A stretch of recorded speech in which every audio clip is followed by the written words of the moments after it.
Arshpreet, let's begin with you in this about 20 to 25 page long, statement, a joint statement from United States and India. There are multiple issues and achievements that the two countries have achieved that have been highlighted. In fact, there is a very strong assertion that Pakistan must act on its soil, the terror that it foils on its soil. There are various things that the BJP highlights, that the government highlights, that has been the victory of the government as far as this visit is concerned. Why is the opposition nitpicking? And that's the key question that the BJP is asking. Thank you for the question. First and foremost, I'd request the Bharatiya Janata Party to give up their double standards. If they can do a press conference on foreign soil, why not do any press conference in India for the last 9 long years? Number two, saying that Sabka Saath and Sabka Vikas is what our democracy is all about, and then having negligible representation in the cabinet for Muslims, I think speaks volumes about how the Bharatiya Janata Party lies, and that too blatantly. Number three, you see the Bharatiya Janata Party, when it says Sabka Saath, Sabka Vikas, I think it refers to all the IT, ED, CBI, SEBI cases that they have been registering against the opposition parties and against many media outlets. Given that the Bharatiya Janata Party, I think credit goes to the Bharatiya Janata Party, their political vendetta and doing away of the democracy has led to all the opposition parties uniting against them and the entire country uniting against them. I just don't understand one thing. Why does the Bharatiya Janata Party, have to have this pretense? Why does the Bharatiya Janata Party not follow what it preaches, practice what it preaches abroad on foreign soil? There, certain things are being claimed, but if you go by the stats, if you go by what's been happening in India, talk of women empowerment, talk of Beti Bachao, Beti Padhao. No, that's vague. No. But these are no. Arshpreet, I respect the argument that you're making, but these are very vague assertions. There is a particular issue of minority rights which has been repeatedly raised, and on that particular issue, you have spoken of the representation in the cabinet of the issue of minority. But that doesn't really translate into minorities being in some kind of danger here in India. You tell me one step, and I ask this to you as a student of law, and you know law very well. What are the steps that the government has taken that has statutorily or constitutionally threatened the status of minorities in this country? I'll tell you that. Yes. First and foremost, NSA, UAPA, sedition.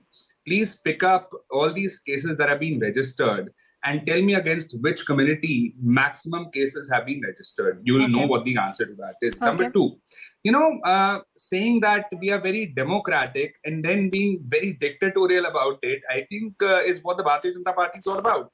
You see, we wanted the Bharatiya Janata Party to do away with the sedition law because, it basically says if you show any disaffection towards the government, you will be prosecuted. Why should it not be the state? Why should it be the government? India is not the government. I have limited time on the show, and that's why I'm interjecting you. Tuhin, you want to respond on these points. There are various points which have been raised, especially pertaining to minority rights. And during the visit of the Prime Minister, that was the question that was asked. Your thoughts, Tuhin? Well, good evening, Anusha. I think, the country has gone beyond Congress nitpicking and nobody takes them seriously. They tried their best to sabotage Prime Minister's visit. Rahul Gandhi specifically spent 10 days in US trying to convince them that the democracy is in danger. But 2 days of the Prime Minister's visit has completely decimated that argument. The fact is, India is the world's oldest democracy. In fact, if Congress had a better connect with Ramayan, they would understand that the earliest concept of Ram Rajya comes from Ramayan, which is many thousand years old. So democracy can never be in danger in India. They talk about representation in cabinet, but look at the kind of MPs they promoted, the opposition per se promoted when in the name of Muslim MPs. Atiq Ahmed, a dreaded criminal, Muhammad Taslimuddin from the Congress party, from Kishanganj. I can name many others. But, it is not merely about representation. We have Ghulam Azad from Jammu, from one of the backward-most communities in the Rajya Sabha. So that representation certainly does not matter so much as long as they enjoy all the basic rights which are available to the other communities. And in terms of deliverance, when it comes to government schemes, you go by data in all of the government schemes. So in the schemes, that's what the Prime Minister also said, Sabka Saath, Sabka Vikas, and in our government schemes, no government does a favor by including all the minorities. It is their constitutional duty and it's the right of every citizen. Arshpreet, the opposition, including the Congress party, has all the right to raise issues pertaining to minority rights and various other issues. But But the manner in which the discourse is panning out in social media and public domain, it looks like that we are trying to pull down our own image, the image of our own Prime Minister, while he is on a state visit to the United States of America. I don't see that happening in any other democracy of the world.